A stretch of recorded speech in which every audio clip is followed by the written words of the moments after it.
আজকে কিন্তু একটা বিশেষ দিন। 2024 সালের 8 অগাস্ট। তার মানে দাঁড়াচ্ছে 8 + 8 + 8। বিশেষ দিন কেন আমি সেটা আর বোঝাতে গেলাম না, সেটা সবাই জানে। আজকে গাণিতিক শাস্ত্রে একটা বিশেষ দিন। এই বিশেষ দিনে বিশেষ মানুষ তার প্রয়াণ ঘটল। সত্যি উনি বিশেষ মানুষ। যে মানুষ দুবারের মুখ্যমন্ত্রী, এত বড় নেতা, ভিভিআইপি বলা চলে, উনি কি সাধারণ জীবনযাপন করে গেলেন। এখনকার যেসব নেতা মন্ত্রী বা নেতাদের পাশেই যারা ঘুরঘুর করে, তাদেরও দেখে শেখা উচিত। তাদেরও বিশাল সম্পত্তি, বাড়ি গাড়ি, একটা নয় অনেকগুলো, আর টাকা পয়সার তো অভাব নেই, বিলাসবহুল জীবনযাপন। তাদের কাছে উনি দৃষ্টান্ত হয়ে থাকবেন যে একজন মানুষ যে ভিভিআইপি হয়েও দুকামরার দুটো ছোট্ট ছোট্ট ঘরে, স্যাঁতসেঁতে ঘর, সেখানে উনি বাস করে গেলেন, লাস্ট জীবনটা ওখানে কাটালেন।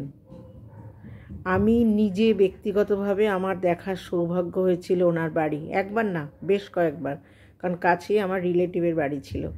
অনেকবার দেখেছি ওনাকে, দেখেছি ওনার মার সাথে কথা বলেছি, ওনার স্ত্রীকে দেখেছি। তখন উনি মুখ্যমন্ত্রী ছিলেন, এসে গাড়ি থেকে নামছেন, তখনও দুটো ছোট ছোট দু কামরার ঘর, বাইরে রং টং করা না, কিচ্ছু না।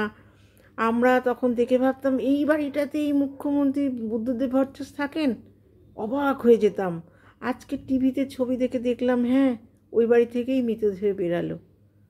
তার মানে এইরকম মাপের একজন মানুষ সমস্ত লোভ মোহ কীভাবে কন্ট্রোল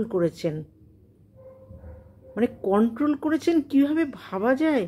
কোনো কিছুই ওনাকে স্পর্শ করতে পারেনি, কোনো লোভই স্পর্শ করতে পারেনি।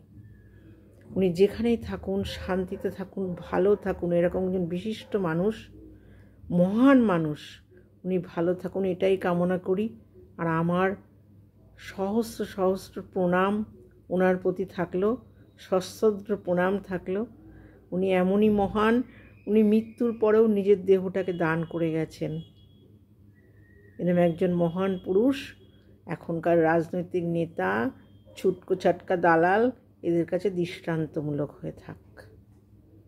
নমস্কার জানিয়ে আমি আমার ভিডিওটাকে শেষ করলাম।